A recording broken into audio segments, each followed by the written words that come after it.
In today's video, I want to talk about screening for stocks.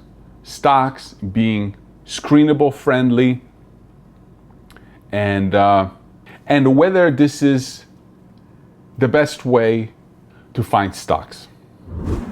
If you're new to this channel, my name is Mariusz Konieczny. I run Microcap Explosions, a membership website dedicated to microcap stocks, which are ignored and underfollowed by the investment industry. I also wrote about 10 books on investing, one of which is available for a free download at microcapexplosions.com. I also created valueinvestinguniversity.com, which is a free resource to make you a more intelligent investor. So I listened to a video by Deep Value, who did a bearish view on Voxtur, and I suggest, if you want to take a look at the video to get a more negative view on Voxtur, I suggest you listen to it, and I will link to it in the description below. But the guy is bullish the company, but he wanted to talk about Voxtur as to why the stock is where it is. And one of the things that he pointed out is that Voxtur doesn't screen well. And so for those of you that don't know what screening is, when people look for investment ideas, there is, thousands and thousands of publicly traded companies to choose from. People use various screens to look for investment ideas because, really, you just can't look at every stock. It takes forever. So they're looking for shortcuts. So they might go in and put certain variables to different screens. Like, I'm looking for a company that's trading for low PE ratios, or I'm looking for a company that has these kinds of gross margins, or I'm looking for a company that has this kind of revenue growth, and show them to me, and then I will narrow it down to, the screen will narrow it down to maybe 50 or 10 or however many companies you want, and then you look at the companies one by one and you might find the company of your choice. And I said many times that I don't use screens. I don't like using screens. I like a different method. I like a method where I go through each company one by one on an exchange, and then I look at the individual story. And this proved to be very successful for me because I'm able to find companies that don't screen well, but will screen better in the future. And that's exactly after I heard the guy made a YouTube video and talk about Voxtur. The Voxtur doesn't screen well. And he's completely right. The Voxtur doesn't screen well. Even when you tell somebody about Voxtur, they look at the financials and then they say, well, yes, there's growth, but the number of shares also grew. So they come to the conclusion that there's no organic growth. And then when they look at the most recent guidance that the company provided, which was like 170 to 190 million for 2022, and you look at the most recent run rate for Q4, you're like, well, there's barely any growth. So it's not exciting. It's like, well, what growth are you talking about? Because in Q4, they're going to do about 40 million of revenue, right? So if you take that 40 million of revenue and you just multiply it by 4, that's like 160 million revenue. And they're guiding 170 to 190. So it's not that exciting. So I agree that the Voxtur is not going to screen well. And also I had a situation where I was on a radio show, and there was like 3 of us. One of the guys was, I think, former broker, something to do with Wall Street. I mean, obviously knowledgeable person about stocks. And I told him about Voxtur, and he went to do some research, and he said, I entered it into my software or whatever research tools he uses, and it's a definite no, right? There's no analyst coverage really. There's no information from anybody, and it spits out no, which again, it doesn't screen well. It doesn't pop out as ding, ding, ding, ding, neon signs, right? And that's where I find opportunities, because if it doesn't screen well, then you have barely any competition from anybody else wanting to buy this stock.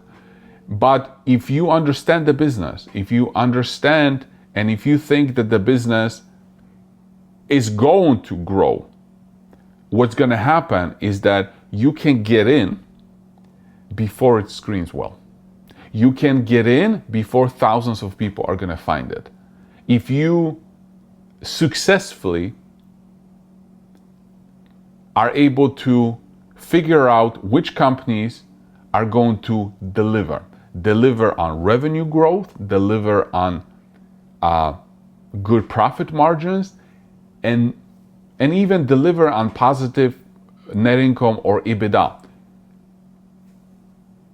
And that's where I think Voxter is going, because I believe that Voxter is going to kill the guidance that the company provided. And as if you listen to my interview with Colin on the guidance, you would have learned that he said that it's not even a guidance, because all they pretty much did is took the Q4, multiplied it by 4, and added a little bit of growth to it. So it's not a true guidance. And I know it's not a true guidance, okay? Because I talk to the management all the time, and it's like they're lowballing. That's what they do.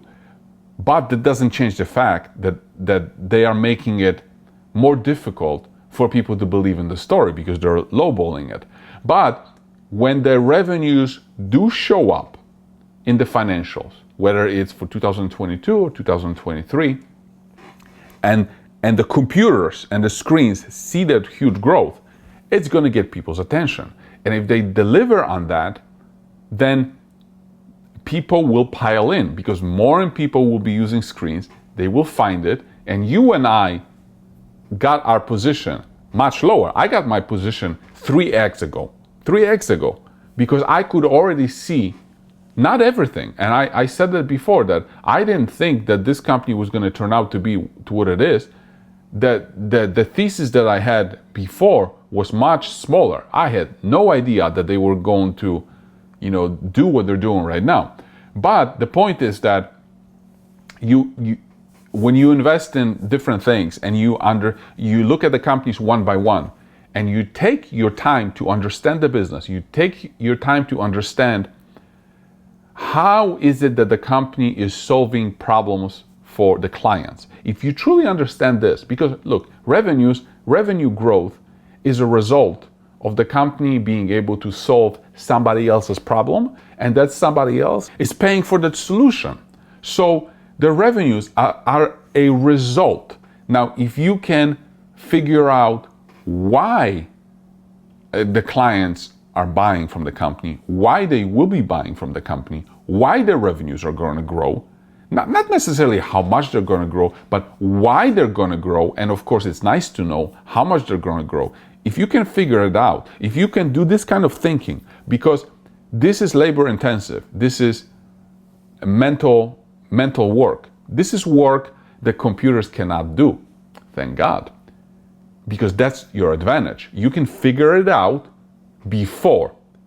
No computer is able to figure it out, because this takes phone calls to the management, this takes phone calls to the clients, this takes research on the products and services, this takes work to put yourself in the shoes of a client. Computers can't do that. Computers can only count what is the result of all that work. So that's an advantage for us. And it can make you a huge amount of money. Perfect example is Oracle. Do you think Oracle ever screened well? No way. I didn't even think about Oracle screening well. And then also the factor that Oracle was tied up in a legal battle, I had so little competition, because nobody wants to be involved in a legal problem, because, legal, it can take forever. True. But look at the legals. That's where the advantage was. So these are my thoughts on screening. Feel free to use screening to find investment ideas, but realize that When you use screenings, it's a shortcut. Everybody wants to use a shortcut. And you have a lot of competition for shortcuts. I think a better way is to look at the companies one by one, figure out the companies that are going to screen well in the future, get them before they are screenable, hold them, and if you correct on the thesis, they will screen well in the future and the stock prices will adjust. With that being said, thanks for watching and have a good day.